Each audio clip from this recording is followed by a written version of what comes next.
You've swiped, matched, and typed the perfect opening line 100 times. Yet ancient people fell in love without one single word or app.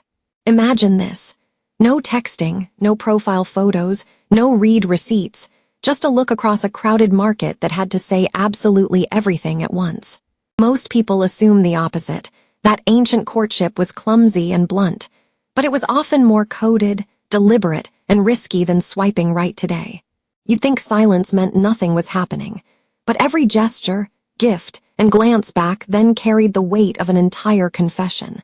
Kate is about to walk you through 14 ancient ways humans flirted without saying a word, and one twist ties every single one together. In ancient Egypt, you couldn't just say you liked someone, so lovers slipped folded papyrus notes through trusted servants and family messengers instead. Egyptians believed the scent of blue lotus flowers carried a kind of magic, pulling two people together long before either one spoke a word. One surviving Egyptian love poem calls the beloved sister, or brother, a coded term of deep affection between people who were not related at all. Now here's where it gets interesting. That quiet code of flowers and secret letters was only the gentlest version of ancient flirting you'll see today. In ancient Mesopotamia, young lovers exchanged glances at temple festivals honoring Inanna, the goddess believed to control desire, romance, and every matched heartbeat. Mesopotamians believed love itself was a gift borrowed from Inanna, meaning falling for someone felt less like choice and more like divine assignment. Priests and priestesses once performed a sacred marriage ritual publicly, believing their union kept the harvest, the rivers, and the whole kingdom fertile. But that's not the wild part. Ancient Greeks turned an ordinary piece of fruit into the boldest flirtation move a person could possibly make. In ancient Greece, a man tossed an apple toward a woman he wanted, and catching it meant she accepted him, no conversation required at all. Greeks believed the apple itself carried Aphrodite's blessing, meaning refusing the toss wasn't just rejection, it was rejecting the goddess of love directly. You catch the apple in front of the whole village, and suddenly your romantic decision has been announced without either of you saying anything. Here's the detail nobody expects. Romans scratched their flirting straight into stone walls, leaving behind graffiti confessions that still survive 2,000 years later. In Roman towns like Pompeii, lovers carved initials, compliments, and blunt declarations into public walls, turning entire streets into open love letters. Romans believed a written vow, even scratched quickly into plaster, held real weight, almost like a signed contract binding two hearts together. You walk past a wall covered in strangers' confessions, and somewhere among the scratched letters is a message meant for exactly one person. Turns out the truth is even stranger. Celtic tribes physically tied a couple's hands together with cord to prove their romantic commitment publicly. In Celtic gatherings, a couple's wrists were bound with woven cord during a hand-fasting ceremony, sealing their intention in front of the whole tribe.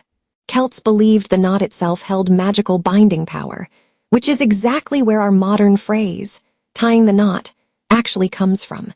You feel the cord tighten around your wrist, and suddenly a private feeling becomes a public, unbreakable promise witnessed by your entire community. And this is where it gets uncomfortable. Norse suitors had to win a woman's attention through insult contests before any romance could begin. Viking men and women competed in flighting, trading sharp poetic insults back and forth, proving quick wit was more attractive than any gift. Norse society believed clever words carried real power, so a suitor's skill with language mattered more than his wealth or physical strength. You trade a cutting rhyme back and forth in front of onlookers, and somehow that verbal sparring becomes the most romantic exchange of the night. Here's what actually happened next in ancient China, where festivals let young women openly choose partners by throwing a small embroidered silk pouch. At Zhuang courtship festivals, a woman tossed an embroidered ball toward the man she preferred, and catching it meant he accepted her interest. Chinese folklore claimed an invisible red thread connected destined partners from birth, meaning some pairings felt fated no matter how far apart they lived. You catch the small embroidered pouch midair, and every person watching instantly understands exactly what just silently passed between the two of you. Now consider what this really meant in ancient India, where a bride's henna pattern secretly hid her new husband's name somewhere inside the design. Indian wedding tradition had the groom search the bride's intricate henna pattern for his own hidden name, turning courtship into a playful bonding puzzle. Families believed finding the hidden name proved the couple's connection, and failing to find it was seen as a light-hearted omen to laugh about. You trace looping henna lines across a stranger's palm, searching for your own name hidden somewhere inside an already deeply romantic gesture. There's a catch. In the Aztec world, the most romantic gift a suitor could offer wasn't jewelry or flowers, it was cacao beans. Aztec suitors gifted rare cacao beans as a courtship offering, since cacao doubled as valuable currency, meaning the gift was romance and wealth combined. Aztecs linked cacao to Xochiquetzal, their goddess of love and beauty, believing the bitter drink itself carried a quiet romantic power. You hand someone a small pouch of cacao beans, and in that single gesture you've offered affection, wealth, and devotion all at once. This is where the story splits, because the Wodaabe people of West Africa flipped the entire courtship script, letting men be the ones judged. At the Wodaabe Jerwal festival, men painted their faces, rolled their eyes wide, and bared their teeth while women walked the line choosing partners. Wodaabe beauty standards prized bright white eyes and teeth, so men exaggerated every expression, believing charisma mattered more than traditional masculine strength. You stand in a painted line of men, rolling their eyes and grinning widely, hoping one woman's gaze lingers just a second longer on you. Here's the part historians still argue about: whether Plains courting flutes were played for one specific woman, or simply for romance in general. Among Plains tribes, a young man carved his own flute and played a private melody outside the tipi of the woman he hoped to court. Communities believed each courting song was unique, composed for one person only, so recognizing the tune meant recognizing exactly who was calling. You hear a specific melody drifting through camp at night, and somehow you already know precisely which man composed it only for you. Somewhere along the way, someone figured out that woven flowers and inked skin could say more than any spoken proposal ever could. Across Polynesian islands, woven garlands and specific tattoo placements signaled a person's status, achievements, and openness to courtship without a single spoken word. Communities believed tattoos recorded a person's story permanently, so admiring someone's ink meant admiring their courage, lineage, and readiness for partnership. You study the placement of someone's tattoo across a crowded gathering, instantly reading an entire romantic and social history off their skin alone. Think about surviving that, night after night. Medieval European families quite literally set a timer on how long a suitor could stay. In medieval courting rituals, families lit a single candle at the start of a visit, and the suitor had to leave once it burned out. Communities believed the burning candle protected a young woman's reputation, turning courtship into a race quietly measured against melting wax. You watch the flame shrink lower and lower, saying everything important before the candlelight runs out and the visit ends for the night.